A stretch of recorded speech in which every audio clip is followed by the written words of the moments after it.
Welcome, friends, to the Sunday morning service of the Nova Baha'i Center. I would like everyone to note at this time that this program is being recorded. During the devotions and the talk, you will not be able to unmute yourself. We will now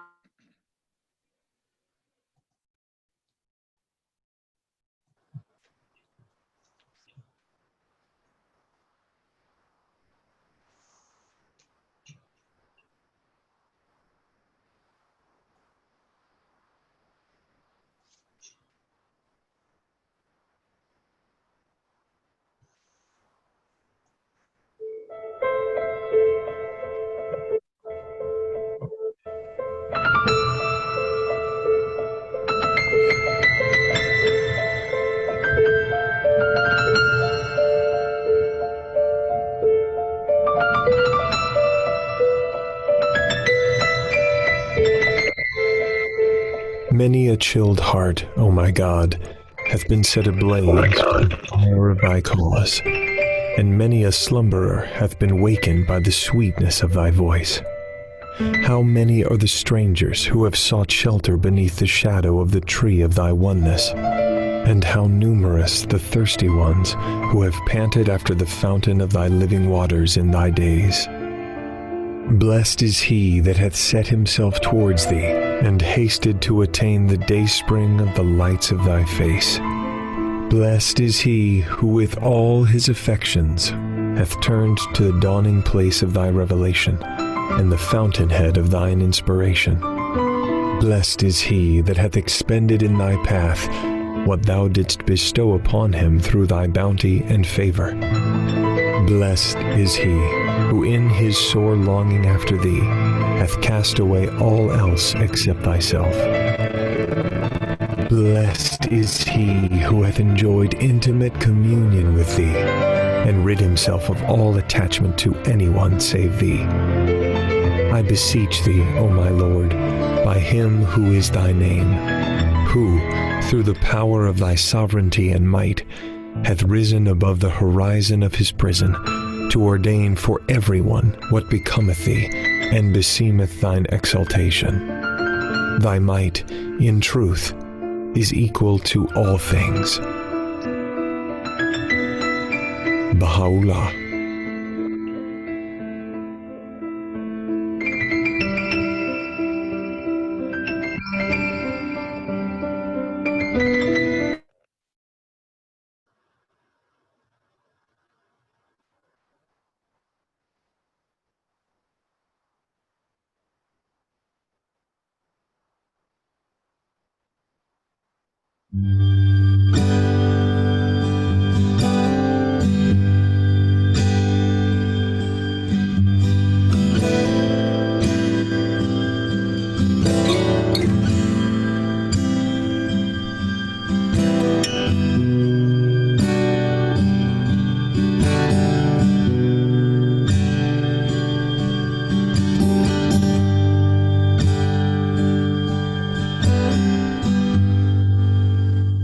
God grant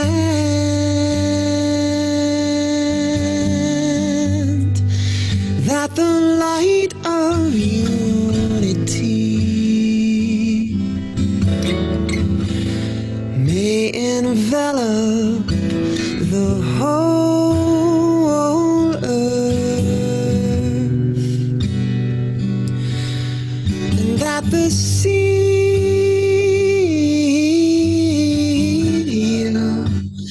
kingdom is God's,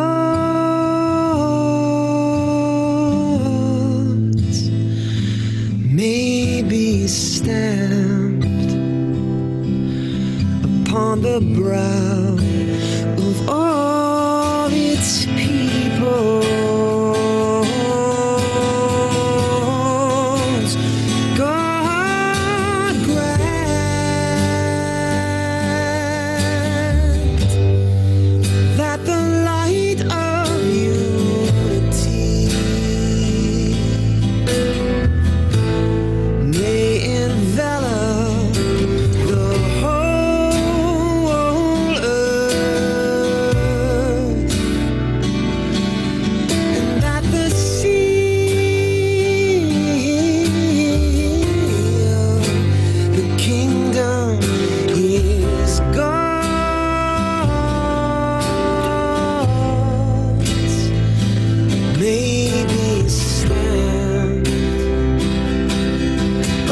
the brow of all its people.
Friends, at this time, we would like to, in order to create a friendly and welcoming atmosphere for our speaker, invite you to turn off your cameras at this time if you would like to.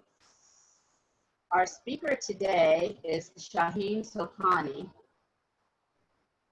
Shahin Sobhani was the founder and president of Swiss VBS, a digital learning agency, for 18 years. He sold his company in 2019 to BTS, a publicly traded strategy implementation firm, and is currently the vice president of digital learning solutions at BTS. His passion is to use his skills in the field of digital learning on Baha'i-inspired projects. These include OneCommonFaith.net, 239days.com, and Baha'iEbooks.org. Mr. Sobhani's topic this morning is Ábdúl-Bahá's journey across North America in 1912. So welcome, Mr. Sobhani.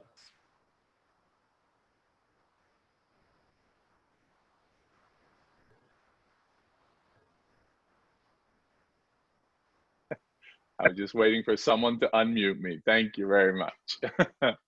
Okay, everybody, a pleasure to be here. Back in Virginia, I see some smiling faces. I know when I was a little kid and they knew how naughty I was, I expect you to not say anything during this presentation. I'd appreciate that. But it's nice to be back in Virginia through this new technology we have. Somehow the Baha'is have figured out how to use Zoom in a very interesting way. So it's an honor and pleasure to be here. I want to first thank the Northern Virginia Baha'i Center Sunday group for inviting me, and of course the local spiritual assembly of Loudoun County for allowing this young little kid from Frederick, Maryland to say a few words here today. What I wanted to do, I know we have some time together. My whole objective today is to really bring about a very historic occasion that many of us unfortunately don't think about. And it's this incredible visit of Ábdúl-Bahá, the son of Baha'u'llah, to the West, and specifically to the United States and Canada. He spent 239 days here. And what I wanted to do is just to relive some of these stories, relive some of these moments. And as we go through it, I think what you're going to notice is that it feels like he gave those speeches yesterday. It feels like the talks he gave apply exactly at this moment. And the question that we have to ask ourselves is, did we really heed his call all those years ago, 108 years ago to be exact? And what do we do about it now? So that's going to be the focus of my presentation. And I think before I really get into it and what we're going to do together, I really wanted to set the stage of what people said the moment he arrived. And I also want to set the stage of who Ábdúl-Bahá was. I think it's nice to take a pause. We all know who Ábdúl-Bahá was, but I think it's nice to take a pause and really take a moment and appreciate the station of Ábdúl-Bahá himself. So the first thing I'm going to tell you is interesting. When he arrived, the newspapers, these are quotes from newspapers and various people. The newspapers call him the Apostle of Peace. These are quotes. He will surely unite the East and the West. The president of Standard University said, "For he treads the mystic way with practical feet. There's no doubt among thinking people," a famous columnist wrote, "that this man represents in great degree the growing and evolving spirit of our times. Let him visit any bank, factory, office building, church, and everything is laid aside, and eyes bulge and ears listen until he takes his departure." Now, before I talk about the themes and what he spoke about, as I said, I think we should just take a moment and talk about Ábdúl-Bahá. What I'm about to read is from Baha'u'llah. It's in the World Order of Baha'u'llah, quoted from Beloved Guardian. This is a message of Baha'u'llah to Ábdúl-Bahá when he was traveling. He would happen to be in Beirut. And this, I'm sure many of us read this, but it's just an absolutely beautiful little message of Baha'u'llah to Ábdúl-Bahá. Baha'u'llah writes, "All the atoms of the earth have announced unto all created things that from behind the gate of the prison city there hath appeared, and above its horizon there has shone forth the orb of the beauty of the great, the most mighty branch of God. His ancient and immutable mystery, proceeding on its way to another land. Sorrow thereby hath enveloped this prison city, whilst another land rejoiceth. Blessed, doubly blessed, is the ground which his footsteps have trodden, the eye that hath been cheered by the beauty of his countenance, the ear that hath been honored by hearkening to his call, the heart that hath tasted the sweetness of his love, the breast that hath dilated through his remembrance, the pen that hath voiced his praise, the scroll that hath borne the testimony of his writings." I think this is an absolutely gorgeous statement. And Baha'u'llah said, "Blessed, doubly blessed is the ground which his footsteps have trodden." And here we are in all these beautiful cities of the United States and a couple of cities here in Canada that his footsteps are trodden. So I just want you to just remember what Baha'u'llah says about this. And then when it comes to his station, again, to start my talk, let's go to Shobi Effendi in World Order of Baha'u'llah, where he says, "It would be indeed difficult for us who stand so close to such a tremendous figure and are drawn by the mysterious power of so magnetic a personality to obtain a clear and exact understanding of the role and character of one who, not only in the dispensation of Baha'u'llah, but in the entire field of religious history, fulfills a unique function." Now, this is a magnificent statement by the Guardian that he says not only in Baha'u'llah's dispensation, but in all the religions of the world, we've never had a unique figure as Ábdúl-Bahá. Hence, Baha'u'llah gives him the title Mystery of God.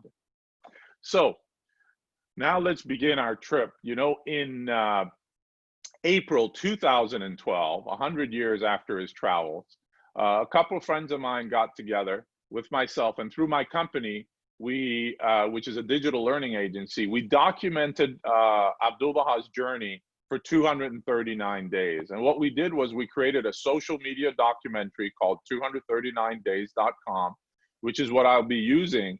And we basically followed Ábdúl-Bahá every day for 239 days. And we saw what he did, what he said, and who he spoke to. And from our research, we predict, this is just a prediction, that he talked to over 100,000 people. 100,000 people heard the voice of Ábdúl-Bahá on this trip, right?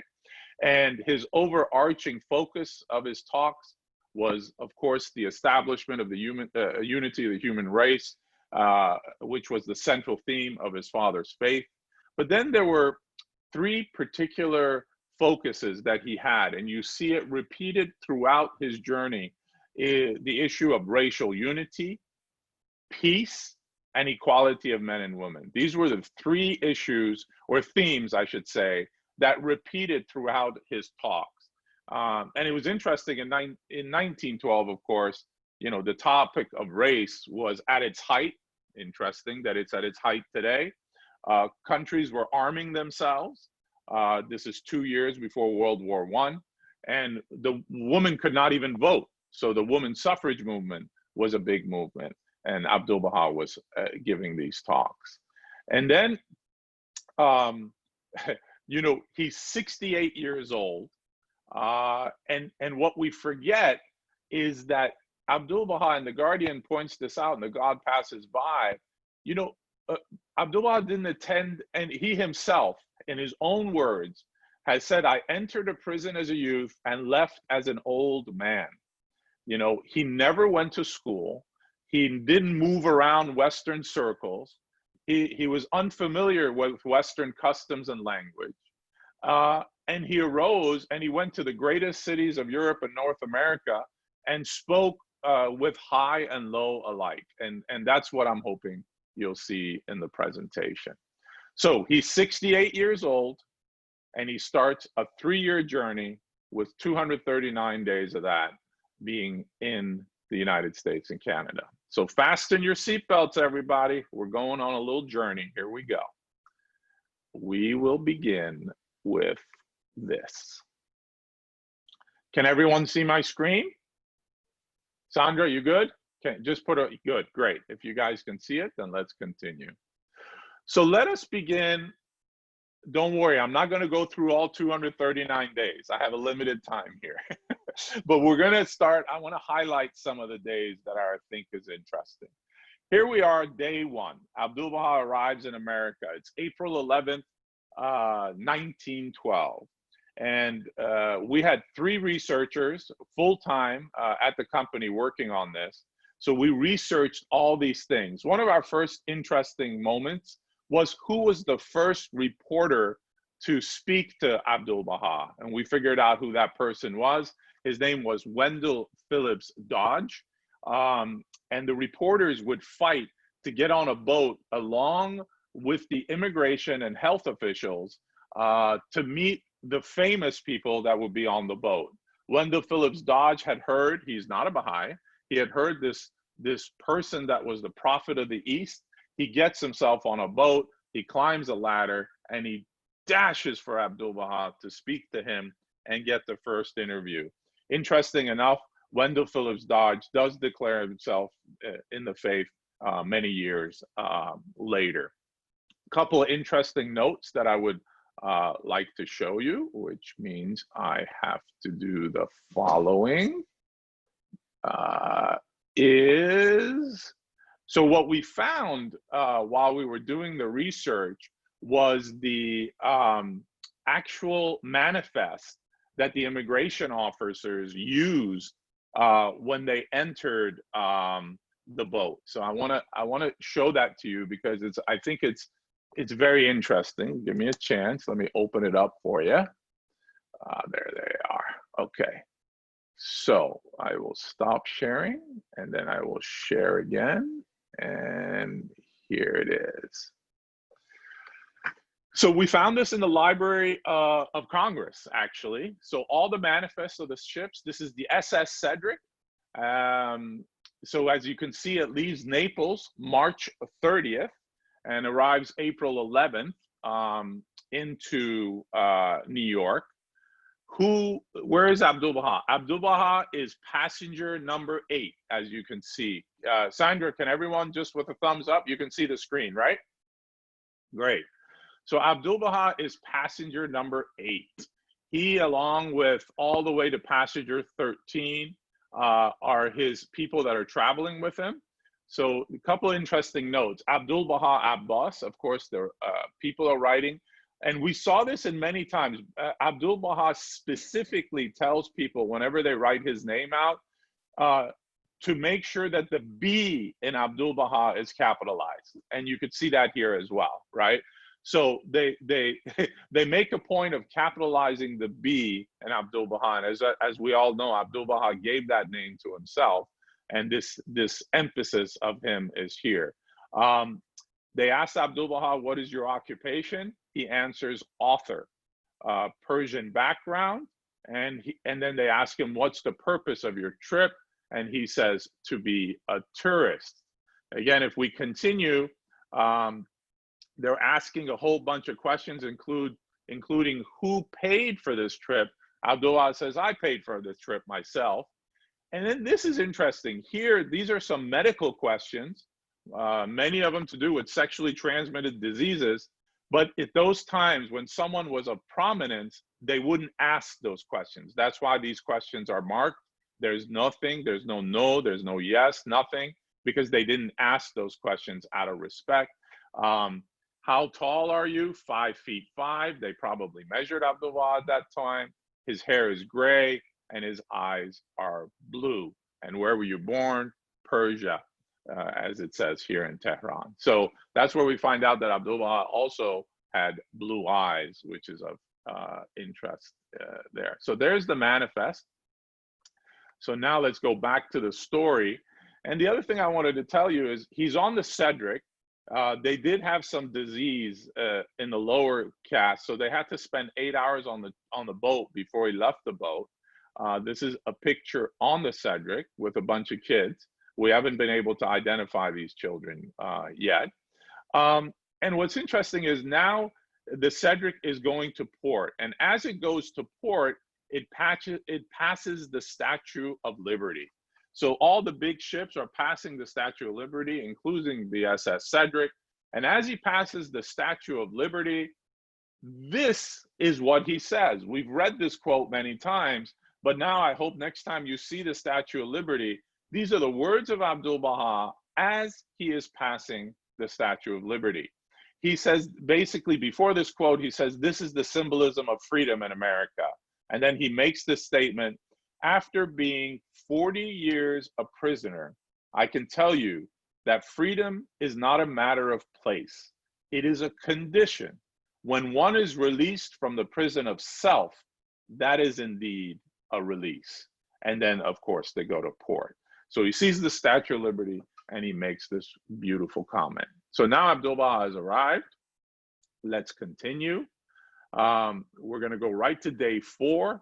And this is very interesting because there were 13 churches that vied to have Ábdúl-Bahá speak at their church first. And the person that won was Reverend Percy Grant, who was the rector of the Church of the Ascension at 5th Avenue and 10th Street. You're looking at the picture of it that's there. And this Percy Grant is a very interesting fellow because, and I think it's interesting that Ábdúl-Bahá picked this church to speak. And the reason is right here in the middle, is because Grant, a year before, had denounced Ábdúl-Bahá as a heathen and a threat to Christians, right? So what happened in a year that changed Grant's mind? It had a lot to do with the Baha'is, Juliet Thompson, for example, and others. And Grant realized, wait a minute, I've made a mistake.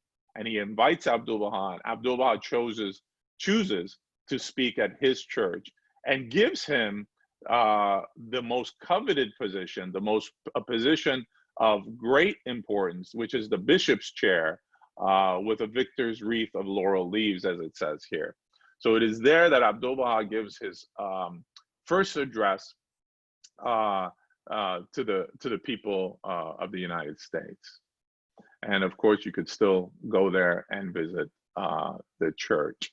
One of my favorite stories that I wanted to share is this one, because I think this story, what I want you to start realizing, there's a lot of lessons here of how Ábdúl-Bahá presented the faith and how he talked about different aspects of the faith. For example, what you'll realize, and Shovi Effendi in God Passes By alludes to this, is that when he was at synagogues, he talked about Christ and Muhammad. When he was at churches, he talked about Muhammad and, of course, Baha'u'llah's faith.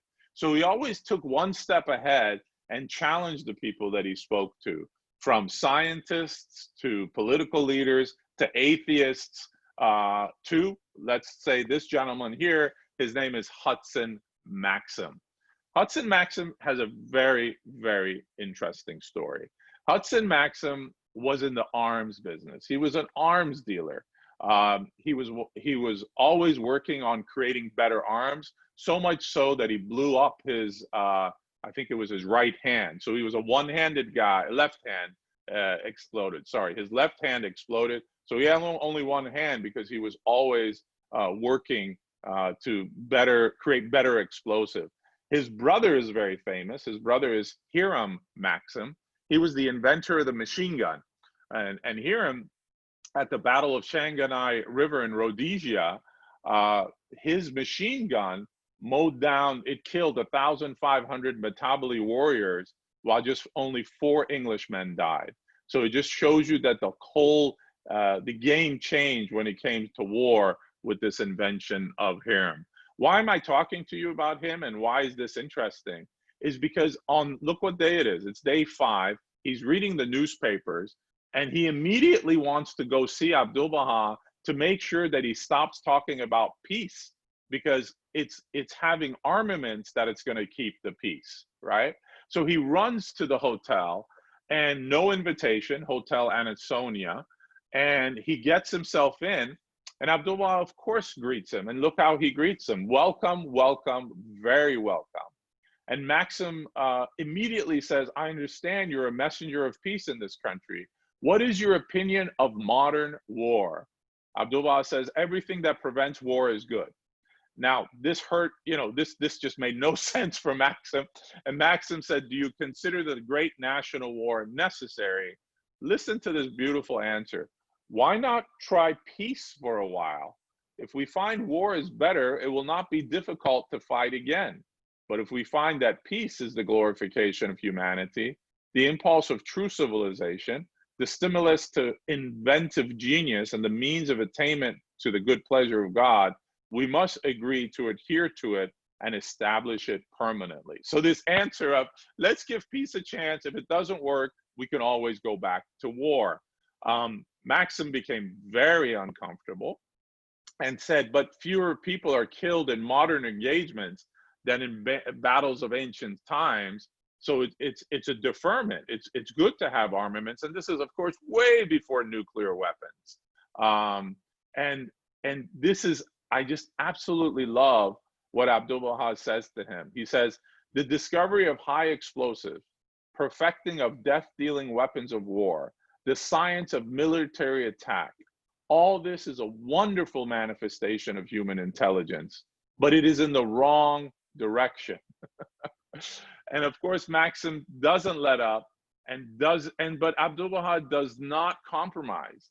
He lovingly continues, and at the end, he turns the conversation to Maxim himself. He realizes that Maxim is not getting it, and then he just talks about him and says, hey, Hudson, you are a celebrated inventor and a scientific expert whose energies and faculties are deployed in the production of means for human destruction. Now you have the opportunity of becoming doubly famous. You must practice the science of peace. You must discover the means of peace, invent guns of love, which will shake the foundations of humanity. Then it will be said by the people of the world, this is Mr. Maxim, inventor of the guns of war, discoverer of high explosive, military scientist, who has also discovered and invented means for increasing the life and love of man, who has put an end to the strife of nations and uprooted the tree of war. Then will your life become pregnant and productive with really great wishes. God will be pleased with you, and from every standpoint of estimation, you will be a perfect man. And we know that at the end of the story, Ábdúl-Bahá gets a bouquet of flowers, puts it on Maxim's lap, and bids him farewell. And Maxim leaves, and 3 years later, he writes a book, Defenseless of America, which outlines why American armament must increase. Clearly didn't get the message. And of course, we know in our faith, you sow the seeds, you let it go, and that's what happened. So how Ábdúl-Bahá addressed this gentleman was of great interest, and that was on day 5. Now, I promised that I think one thing we have to do is start talking about some of the themes, which I'm going to get to, but I want to give you one last thing that is interesting for me, and it's the following. As we know, the Titanic sank. Ábdúl-Bahá was supposed to be on the Titanic. As you saw in the manifest that I showed you, in Naples, by the way, many people forget, Shoghi Effendi was with Ábdúl-Bahá. He's 15 years old, all the way to Naples. And it is there that one of the individuals that was part of Ábdúl-Bahá's party, who became a horrible covenant breaker, convinces the authorities that Shoghi Effendi has an illness. It has to do with his eyes, and that it would be a disaster if he continues the trip, because he was jealous. And it was there that Shoghi Effendi was taken off the boat and sent back to Haifa. So Shoghi Effendi was supposed to be on this trip with the master. But he's here in Naples. The Baha'is have bought him a ticket on the first voyage of the Titanic. And he's already been to London before. So it's a train ride to London to take this Titanic. Tickets already paid. And Ábdúl-Bahá says, no, I'm going to stay on the Cedric. I do not want to go on the Titanic. But you should know that he met people on the Cedric that did get off on in Naples and did travel to London and take the Titanic. So Ábdúl-Bahá was affected personally because he knew some of these people that were on the Titanic. And the reason I wanted to show you this particular article, and I hope you get a chance to read it. By the way, all these articles are available on 239days.com. Takes 5 minutes a day to read all these beautiful articles from the research we did. And of course, most of them are the words of Ábdúl-Bahá himself. This particular article is interesting, as it says, deceiving the American people. The word fake news was one of the first times I've heard it is here. And it's from President Taft, who became extremely upset that individuals could give such fake news. And what was the fake news? They had said that the Titanic had hit an iceberg, but everything is okay, and they're towing it to New York as we speak. No one is hurt, no one has died. So this was the fake news that was released the day before. And of course, now the news was coming in. That's exactly the opposite. And it was Taft that was trying to figure out how could this happen. And as you can see, it turned out that many of the fake dispatches about the Titanic had come from the vicinity of Boston. In this new era of modern media, this is only the Telegraph, any amateur with the right kind of gadget could get the strange and dangerous idea that they had the right to amuse themselves at public expense by breaking the news. Doesn't that sound familiar, ladies and gentlemen? And this is 1912 and what was happening. And now the Telegraph has changed to Instagram and Twitter and all these things we have, but the problem still exists today. Look what Ábdúl-Bahá says about the newspapers, because he puts them squarely at fault here. There are good and bad newspapers. Those who strive to speak only that which is truth, which hold the mirror up to truth, are like the sun. They light the world everywhere with truth, and their work is imperishable. So you have to really judge and use your brains when you're reading some of this stuff. Okay, so let's keep going. And now the first, one of the first big issues that Ábdúl-Bahá attacks is the race line and the whole issue of race. We know many of these stories, but I think it's of great importance to remind ourselves of these stories. And of course, the story we know about Louis Gregory, Hand of the Cause, one of the first African Americans to become a Baha'i. He was at Howard University. He organizes this talk. Amazing, 1,600 students, faculty and guests, came to Howard University at the Rankin Chapel to listen to Ábdúl-Bahá. And it is here that it says that Ábdúl-Bahá was very, very happy about this particular meeting, because it was a mixed audience, black, white, and of all different types of people. And he says it, Ábdúl-Bahá began by drawing attention to the diversity in the room. Today, I'm happy, he said, for I see white and black sitting together. He then proceeded to reject prevailing black and white views about the essentials of race. And this quote, and we have to remember this even in these times, he says, there are no whites and blacks before God. All colors are one, and that is the color of servitude to God. Scent and color are not important. The heart is important. If the heart is pure, white or black or any other color makes no difference. It is in this speech that Ábdúl-Bahá talks about why do we characterize human beings by their race. He actually talks about this, and he says it makes no sense. If God doesn't see race, why are we allowing ourselves as humanity to actually use race to decide what kind of human being you are? It makes absolutely no sense.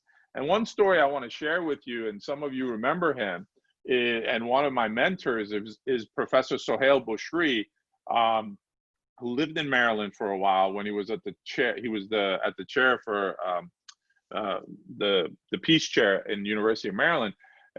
He said this both privately to me and publicly several times. I heard him say this story where he said, you know, he lived in Canada for 2 years. He was on the NSA of Canada, for example. And he said, Shahin, one of the times I was traveling from Canada to go across the border to the United States, it was in the 60s. And he said, I went across the border, and at the border, the immigration officer asked me to fill out a form. First of all, the form was new. I didn't know. So of course I filled it out. And then I came to a section that said race. He had never experienced that. Don't forget, it's in the early 60s. We don't even think about it now. But it was in the early 60s, and he said, race? What is, I mean, he's an English literature professor. He wrote human. And he handed it in to the immigration officer. And the immigration officer said, you're not human. and he said, what do you mean I'm not human? The best thing that I am is human. He said it was the greatest insult that I had ever seen, a human being telling me I am not human.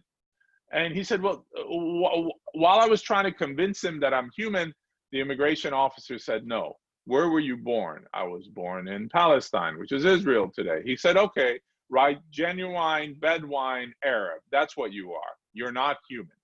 And this is exactly what Ábdúl-Bahá is pointing out here. How can we allow ourselves to justify human beings based on that race? And while Ábdúl-Bahá is giving this talk that there is no whites and blacks, we shouldn't create this element of race, I want to also show you where the United States was. We've heard stories. It's important that we educate ourselves. But let me just show you. It's right here. We're looking at it. Just 7 years before, in 1905. So Ábdúl-Bahá is giving that talk in 1912.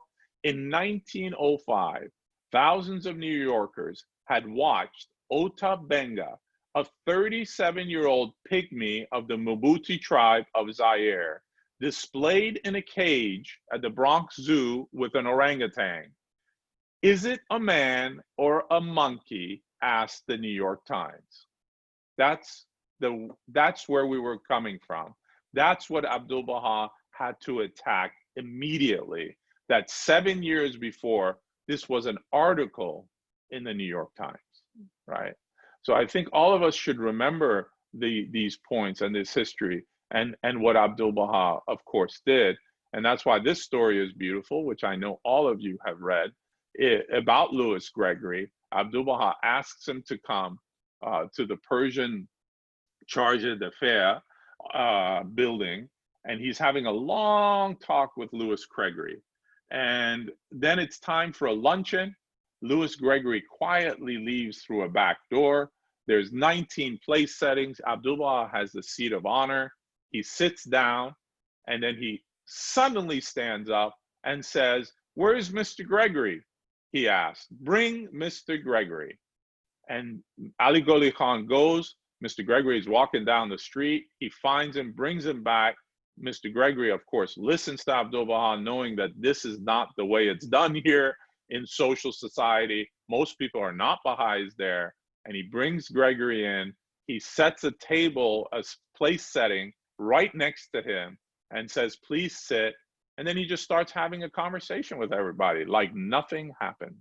And this was unbelievable, and everyone accepted it. So he did it through action as well. He didn't allow these norms to stop what the principle was. And I think this is, again, another example of what we need to be doing in that. And then I'm going to end this with, when the racial elements of the American nation unite in actual fellowship and accord, the lights of oneness of humanity will shine, the day of eternal glory and bliss will dawn, the Spirit of God encompass, and the divine favors descend.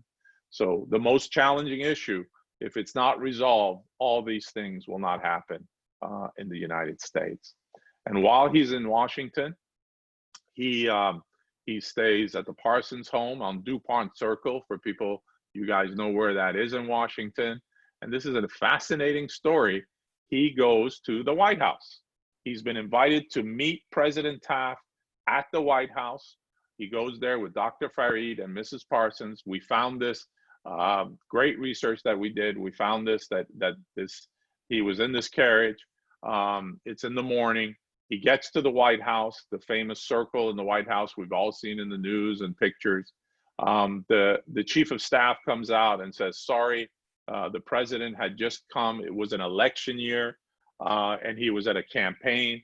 He had arrived at 4 a.m, and that he was still resting, and that he couldn't meet Ábdúl-Bahá. Ábdúl-Bahá gets on the carriage and leaves. So the opportunity to meet the president is missed. And that afternoon, he's now going to Chicago to meet and talk at the NAACP, which is a 4-year-old institution. And he was invited by the Speaker of the House, Champ Clark from Missouri, to speak at Congress. And Ábdúl-Bahá said, sorry, I can't, because I got to go to give a talk at the NAACP, the National Association for the Advancement of Colored People, and I have to lay the foundation of the Baha'i House of Worship. Look at this incredible, we just say it, but it's amazing. Ábdúl-Bahá says no to Congress and says goodbye and leaves and goes to Chicago, because these things are not of any importance to him. And he goes and speaks to a 4-year-old institution that advance colored people, and of course lay the foundation stone. So this was an interesting story that we found in our research when it came to him visiting the White House.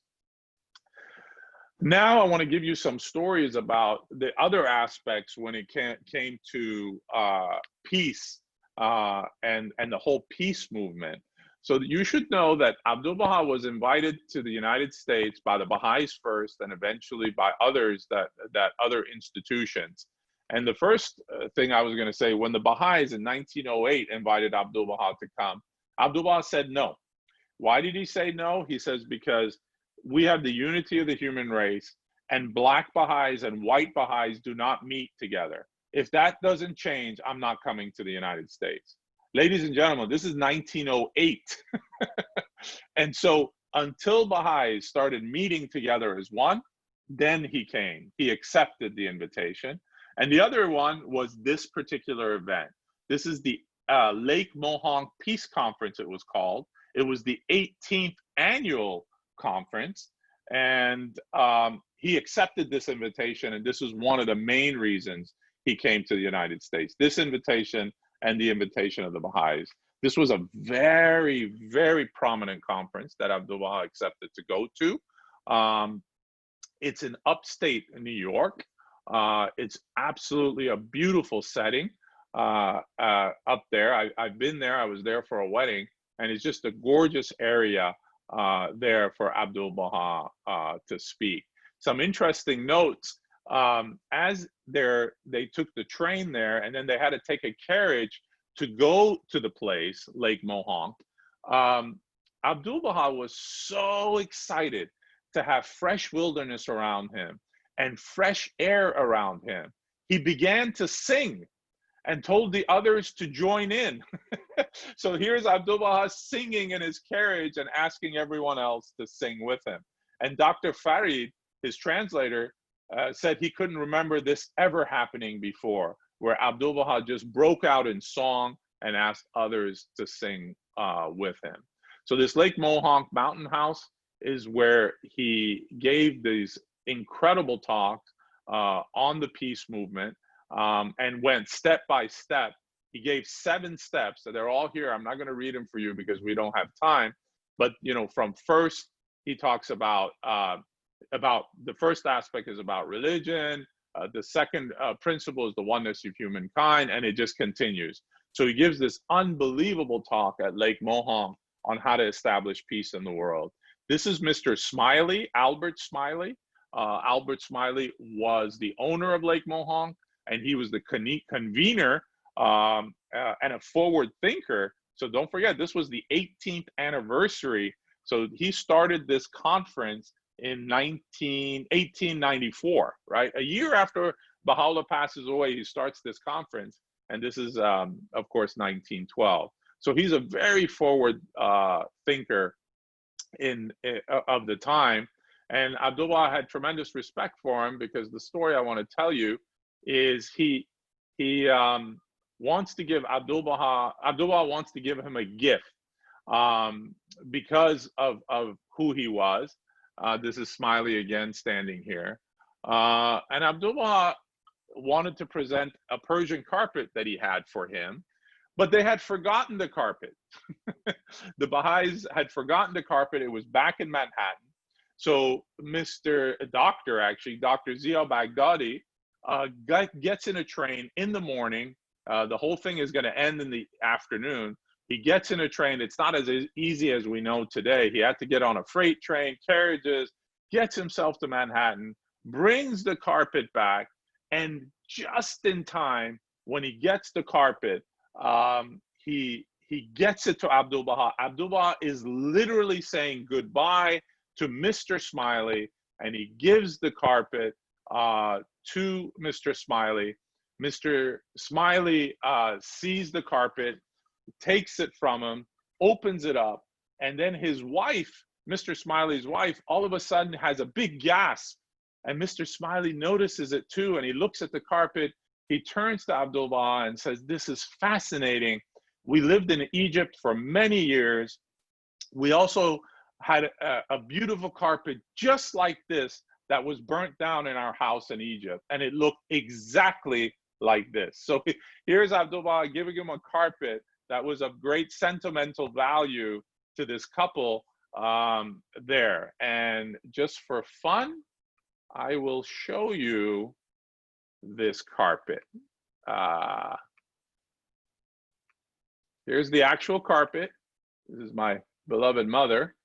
At the wedding, we were there together. And as you can see, the people at Lake Mohonk still have tremendous respect for the Baha'is and this great visitor of Ábdúl-Bahá. And when Baha'is come for events or any kind of opportunity, they bring the carpet out of their vault.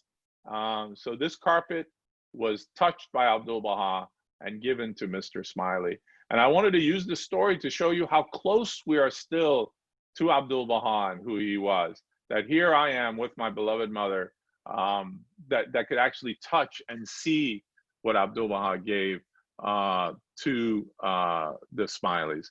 The other thing I want to show you is, because of who Ábdúl-Bahá was, there's what they call Hall of Fame at Lake Mohonk. And as you can see, Ábdúl-Bahá is prominently also in this wall of fame with all these different people. So hundreds, if not thousands of people go through this hotel and this Hall of Fame, and they see this picture of Ábdúl-Bahá, and this is what it says on the actual frame, so you can see it.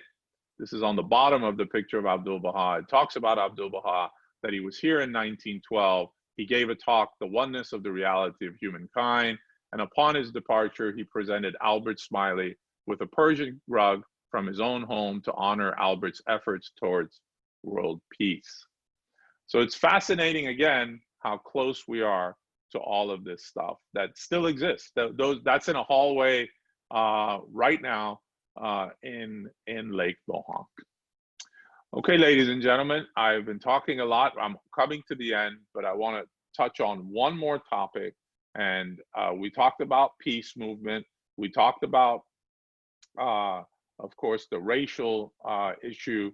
But I wanted to just give two more stories about the issue of women's rights and women's suffrage, and then we'll open it up to questions and answers. So the first one I want to give is this one. Where is it? Is it this one or is it this one? Is I wanted to give the story of not only Mrs. Hearst, but I also wanted to give the story of Corinne True, and it's coming up. It's here in day 21. Corinne True was a phenomenal woman, and I really, really, really hope many of us go read this article of Corinne True. Corinne True, hand of the cause as well, lost 4 children, as Ábdúl-Bahá did, as you know. And the day before, the day after or the day before, I have to check, that they laid the foundation stone, Corinne True had to bury another son. And Ábdúl-Bahá was very, very close to Corinne True. So Corinne True came to visit Ábdúl-Bahá in 1908, and Ábdúl-Bahá had given her the instructions about the temple. And interesting story is that when Ábdúl-Bahá gave these instructions, a bunch of men had come to also tell Ábdúl-Bahá, we're going to start the temple project, and to get his, not only his blessings, but his instructions. And it was Ábdúl-Bahá that told them, I've already given my instructions to Corinne True, who was already here. So please go give it to them. Now, these were men from the United States. They didn't understand that. And then they immediately said, you know, a day later, yes, but, you know, we're here to get instructions. And Ábdúl-Bahá became very angry and said, I told you, I've given the instructions to Corinne True. And so they didn't get, you know, how can you give instructions to a woman? We're the men. We know real estate and construction and so forth. And he said, no, Corinne True knows everything, and you have to follow her. And that's why she became, a title given to her was the mother. She was the mother of the temple, of the mother temple. So she was the mother of the temple. And she's the one that decided to go buy a property in the northern parts of Chicago, which these men thought was crazy because it was in the middle of nowhere, while they had a property, and here's some of those men, they had a property to buy in what was Southeast Chicago, which is the worst part of Chicago today. Those are the property they wanted to buy. And of course, you know where Wilmette is and what it looks like. And of course, they had to follow, they were called the Baha'i Temple Unity, as you can see, and Corinne True is in this picture as well. So Corinne True had an incredible prominent position in the faith. And this is at the age of 91. You can see her, and she was at the dedication of the temple, where Ruya Khanum, representing the beloved guardian, gave the address for the opening of the temple. And then the last one is Mrs. Hearst. She was a very prominent, and she ran what was called the Century Club. And it was here that Ábdúl-Bahá talked about women's suffrage and women's rights. You should also know that her butler, Robert Turner, was the first African-American to become a Baha'i in the United States as well. And I was trying to find the quote of what she said, of what he said about this whole thing. Is fascinating, where Ábdúl-Bahá says, women are the first educators of men. And he talks about the whole aspects of how to educate women before men. And then the last thing I'll say is also in California. He goes to Thornton Chase, the first believer in the United States. He goes to Thornton Chase gravesite. Obviously, Thornton Chase has passed away. And at the gravesite, Ábdúl-Bahá kneels down and kisses the gravesite of Thornton Chase. So just the love and the respect that Ábdúl-Bahá has is absolutely amazing. That, I promise I wouldn't go over an hour. I have reached my hour. I really want to open it up.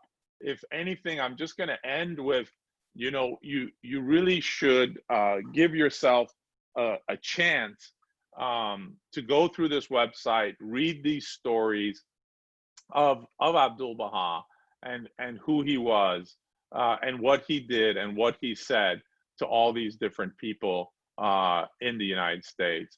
And I really want to end with a quote from Ábdúl-Bahá himself before he passed away, and it was similar quotes that he said in his travels. And it's this: he says, "Remember, whether or not I be on earth, my presence will be with you always." And that's why we should read these stories and why we should acquaint ourselves again with the words of Ábdúl-Bahá, because he's made this promise that my presence will be with you always. Thank you, everybody, for listening.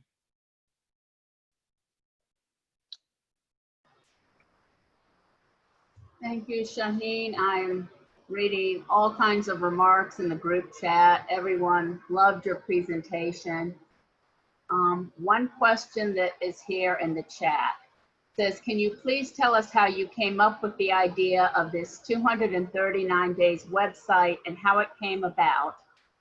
And which story touched you the most when putting this website together? The second part of that question is going to be the hardest question for me because I have so many. 239 days, if you remember, in 2012, the Universal House of Justice talked about the 100-year anniversary of Ábdúl-Bahá's visit to America, and that we should celebrate this trip. You should know that the trip was 3 years. It started in Egypt, came through London, he went back to Egypt. He barely told anyone that he was doing this. And then he decided to go to the United States. He was very ill. We keep forgetting Ábdúl-Bahá was ill. And so he had to, again, recoup. After he went to London, he came back to Egypt. He recouped in Alexandria. And then eventually he started this long voyage, over 8 months to the United States. And the Universal House of Justice said we should remember this trip. I read for you just right now what the beloved guardian said, and if I didn't, I really do need to, repeat it, because it's just a fascinating statement by the beloved guardian that says, let me just read it. Yeah, he arose with sublime courage, confidence, and resolution to consecrate what little strength remained to him in the evening of his life to a service of such heroic proportions that no parallel to it is to be found in the annals of the first Baha'i century. You know how many heroes, ladies and gentlemen, we had in our faith. I don't have to mention them to you. Incredible heroes. And that the Guardian says that this trip of Ábdúl-Bahá has no parallel to be found in the annals of the first Baha'i century. Is an unbelievable statement. And that's why I believe the Universal House of Justice said to the Baha'is, remember this trip, study this trip, figure out what was going on, learn from this trip. And that's why we got together. I hired a few people, and we wanted to really get in deep and see what Ábdúl-Bahá did. You can't, my people, we were 4 people, we were exhausted in just writing about the trip. And Ábdúl-Bahá was on the trip, and we just forget that. Let me just for fun, could you imagine the trip? Could you do this trip? New York City, Washington, Chicago, Cleveland, Pittsburgh, Montclair, Boston, Worcester, Brooklyn, Fanwood, Milford, Philadelphia, West Englewood, Jersey City, Cambridge, Medford, Morristown, Dublin, Greenacre, Montreal, Malden, Buffalo, Kenosha, Minneapolis, St. Paul, Omaha, Lincoln, Denver, Glenwood, Springs, Salt Lake City, San Francisco, Oakland, Palo Alto, Berkeley, Pasadena, Los Angeles, Sacramento, Cincinnati, and Baltimore. No planes, all trains and carriages.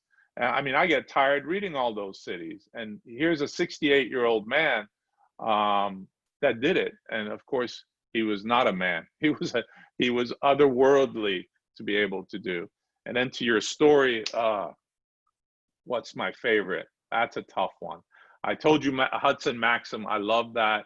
The one story I love that I was going to share, but I didn't get a chance, is Ábdúl-Bahá and the president. I want to see if I could still find it for you. But, you know, this Ábdúl-Bahá goes to Chicago. Here it is. I found it. Ábdúl-Bahá goes to Chicago, which he loved, by the way. He says he loved Chicago, and he does this. It's just we don't have to read this. He had tremendous respect for Abraham Lincoln, the president, and he's in Chicago, and he says a few words about the president and so forth, and in the hotel he tells everyone, listen, I'm going to go to the park and take a walk. And usually when he did that, many people, especially his translators and other Baha'is, followed him. He told everyone, no, I don't want you to follow me. I want to be alone. And he was alone. And he goes to Lincoln Park, and he goes to this statue. This is the statue of the president.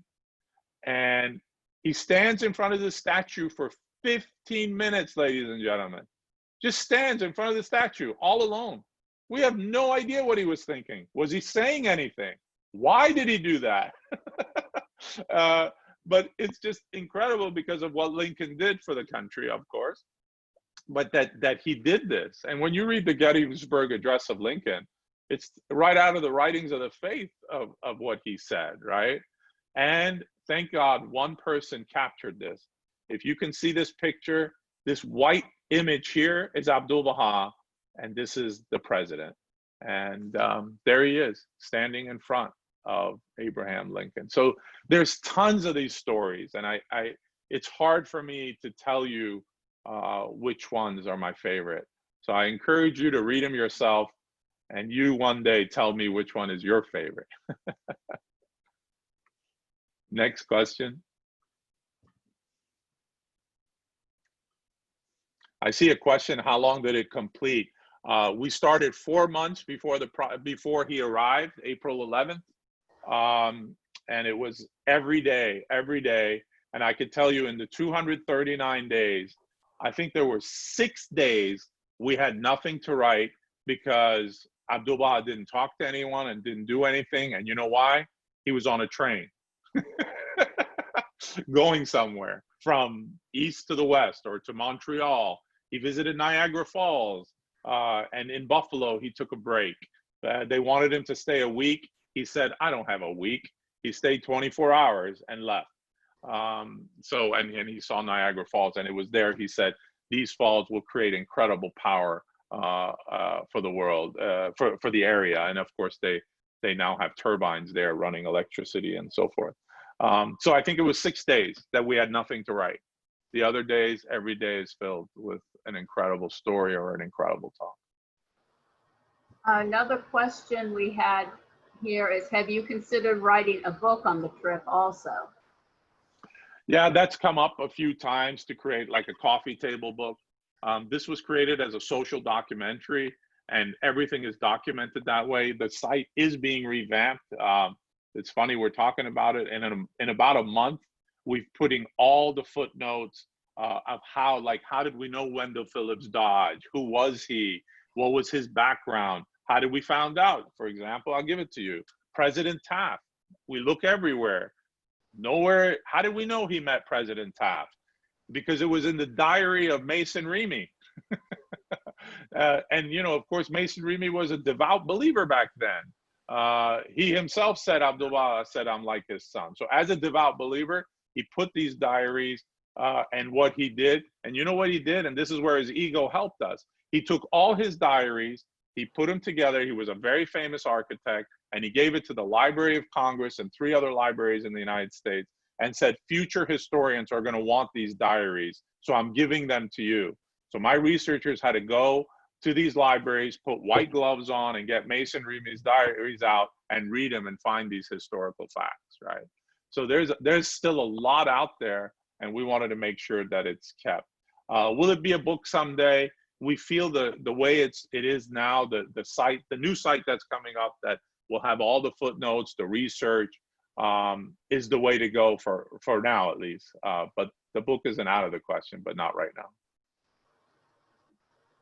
And I'd also like to point out at this time, the participants do have the power to unmute themselves and ask a question.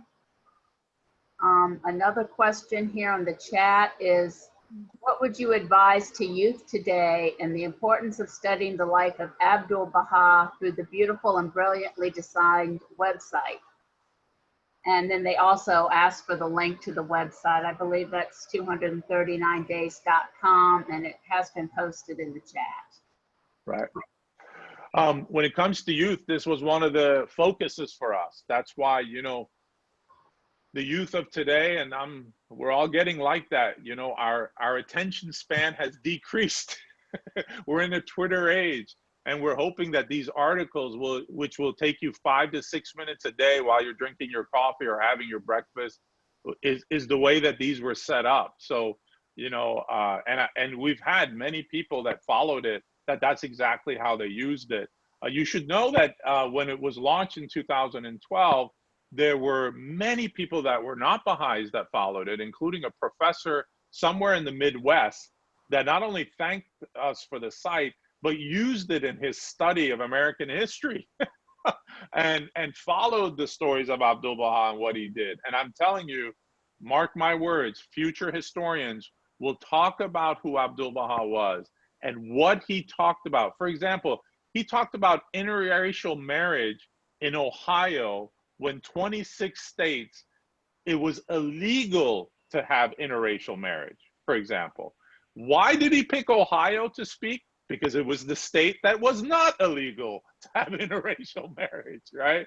He knew what he was doing, right? He was way ahead of himself and way ahead of society, even in today's standards, right?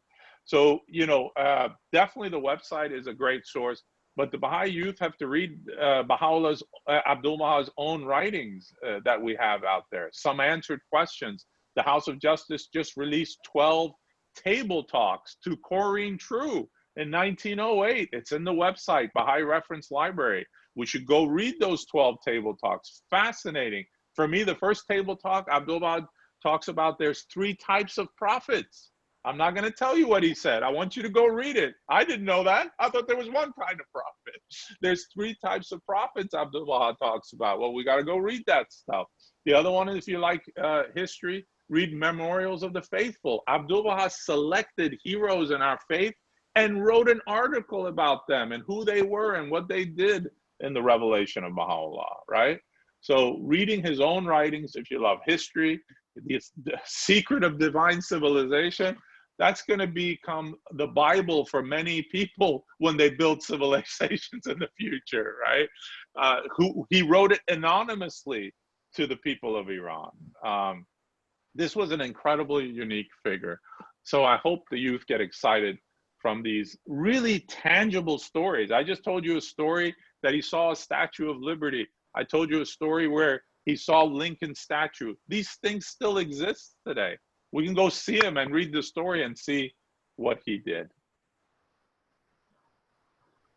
And I believe I missed a few questions here. I hope I'm not repeating something you've already said, but someone was asking for a list of the cities in his tour where they can find that. Yep, that's God Passes By, everybody. You go to God Passes By, there's a section on the travels of Ábdúl-Bahá, and the Guardian mentions every city like I just did. I got that directly from God Passes By. And then how long it took you to put this website together? Yeah, that one's the one I answered. So 4 months before we started, and then of course throughout the entire year, 239, and then at the end we had another few weeks of wrapping it up, putting it. So the website existed every day during 2012. So we had to prepare for it. So on April 11th, we released the first day, second day, third day, and that's how it went. And people are asking about seeing this talk again. This talk will be accessible at novabc.org, the website for the Northern Virginia Baha'i Center. I'm not sure how quickly they go up, but I would think it should be up there fairly soon. Are there any more? Oh, and Chinichi has just posted a link in the chat you can click on. Do we have any more questions at this time? And you can unmute yourself and speak.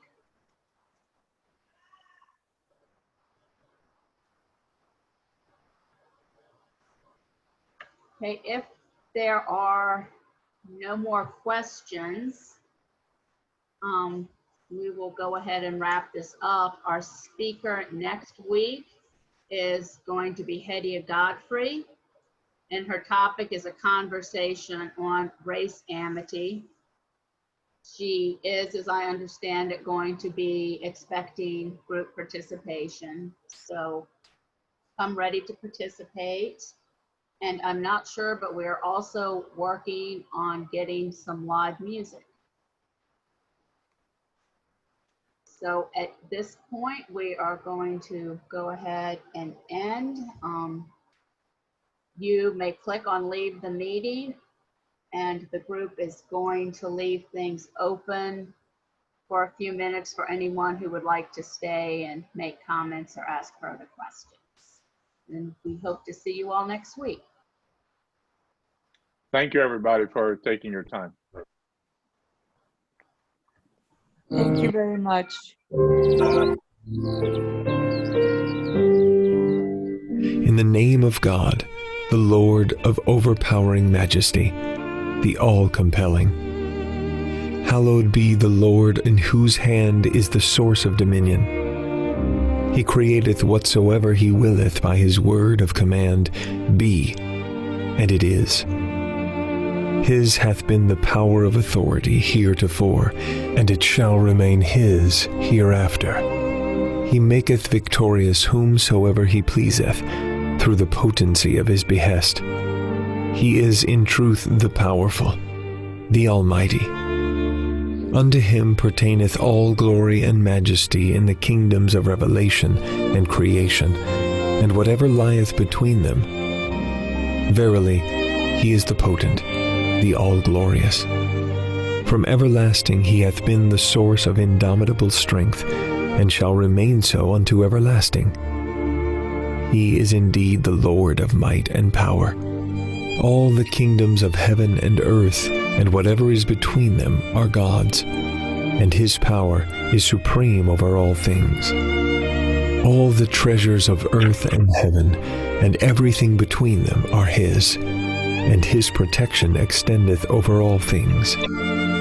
He is the creator of the heavens and the earth, and whatever lieth between them, and he truly is a witness over all things. He is the Lord of reckoning for all that dwell in the heavens and on earth, and whatever lieth between them. And truly God is swift to reckon. He setteth the measure assigned to all who are in the heavens and the earth, and whatever is between them. Verily, he is the supreme protector. He holdeth in his grasp the keys of heaven and earth, and of everything between them. At his own pleasure doth he bestow gifts through the power of his command. Indeed, his grace encompasseth all, and he is the all-knowing. Say, God sufficeth unto me. He is the one who holdeth in his grasp the kingdom of all things. Through the power of his host of heaven and earth, and whatever lieth between them, he protecteth whomsoever among his servants he willeth.